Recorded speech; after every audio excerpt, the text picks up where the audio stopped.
Ian and Abraham and Dawud and Commander and Chief Rabbi and ladies and gentlemen, it's a privilege to be here. I'm not going to make a long political speech. You're quite safe. It's great to be back in Stamford Hill again.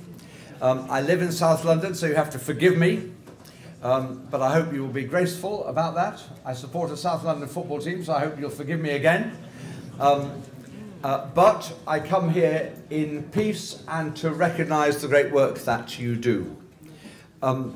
There has been, working with the police service in London, the Metropolitan Police Service over the years, the growth of other people who do support jobs, and they became called community support officers.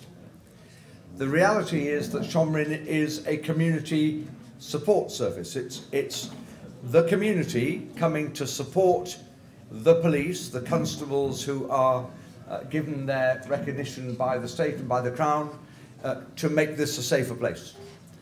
And it's a very responsible and respectable thing to do. And I want to pay tribute to that collaboration, to the way in which you assist in ways that use your civil rights and the powers that we all have as citizens to support those who have additional powers as constables. And it's a pleasure to say thank you for that job. It's a pleasure too to say thank you because I know that through Ian and others that work has been expanded to make sure that this is not just looking after the Jewish community here in North London, but also looking after our Muslim sisters and brothers, Christian sisters and brothers, and people of all faiths and beliefs and none. This is a community which looks after everybody who is here. London is the largest city in Europe now. London is the most diverse city in Europe, and just last week the figures were published to show that the population of London is now bigger than it's ever been. I rejoice in the diversity of this city. I rejoice in the strength and vibrancy of the Jewish community in this city. I absolutely am grateful that so many people over the years have decided to make this place their home. And I just want to share with you two other things that I've done today, very briefly, because they I hope will illustrate what a wonderfully diverse and important community we have. I started my day as the Justice Minister responsible for women offenders in England and Wales, as well as other things, by visiting a women's prison up in the West Midlands and opening their open wing. And the job of the justice system is to deal with people who commit offences and punish them appropriately, but it's also to rehabilitate them and to make sure, ideally, that they're not committing offences. We're not successful by locking up more people. We're successful by bringing down crime, which has happened significantly in recent years.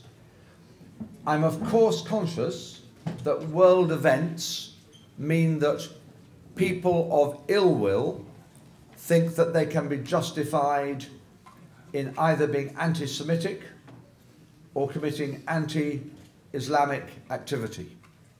That is not acceptable in any circumstance. We may have a different view about faith, although the three great Abrahamic faiths are represented here in good numbers, but it's unacceptable that people then use that difference to provoke race and faith hatred. And on behalf of the government and the Ministry of Justice and other ministers in the Parliament, we are absolutely determined to go on supporting Jewish people in Britain, Muslim people in Britain, people of faith who have a right to go out and live their lives in peace in their community, protected by the police service, which is made up of people of all faiths and none. But having come back from that job earlier in the day and having spent some time in the Royal Courts of Justice with the President of the Family Division, I've been back to the Palace of Westminster tonight because the 5th of February 2015 is a unique day in British history. It is the first and only day when the 4 surviving editions of the Magna Carta have been in one place at the same time. And I've had the privilege tonight to see those 4 surviving editions of the Magna Carta. And 1 or 2 sentences of the Magna Carta are still parts of the law of our land. And one of them, which was clause 40, says, "To no one will we sell, to no one deny or delay right or justice." What makes this country so great, in spite of all our problems, all our challenges, all the economic difficulties, is that we uphold the rule of law. And the rule of law is there for everybody. And the rule of law should be supported by everybody. And I'm here on behalf of the government and Liberal Democrat members of the government, but the government as a whole, in both parties, to say thank you for being part of the process of upholding the rule of law so that everybody will be given their rights and justice in this country. That's what it's all about. And I end with this. There are some young people over there. It's great to see you boys. Our job is to make sure that you grow up in a borough and a city where you can feel safe to be the sort of person you want to be. That's our job. Our job is to make sure that you can dress how you like, eat what you like, worship when you like, have the family you choose, and to make sure that that is the example we give to the rest of the world. Because if we uphold the rights of people of faith here, then we can expect other countries to do the same.